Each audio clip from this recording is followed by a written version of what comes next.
Iniimbestigahan ngayon ng Senate Sergeant at Arms ang sumbong na gumamit umano ng marijuana ang tauhan ni Senador Robin Padilla na si Nadia Montenegro sa loob po ng Senado.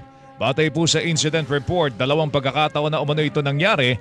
Una ay noong Hulyo at pakalawa ay noong Agosto 12 kung saan naamoy ito sa palikuran ng mga babae. Kaugnay po nito, pinaimbestigahan na ni Padilla ang naturang ulat. Ayon kay Attorney Rudolph Philip Jurado, Chief of Staff ng Senador, hinihingan na nila ng written explanation itong si Montenegro.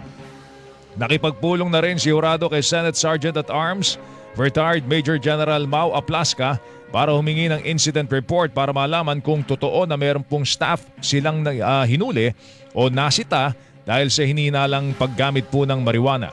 Itinanggi naman umano ni Montenegro ang paggamit po ng marijuana at paninigarilyo pero inamin niya na meron siyang vape sa kanyang bag na posibleng pinanggalingan umano ng kakaibang amoy.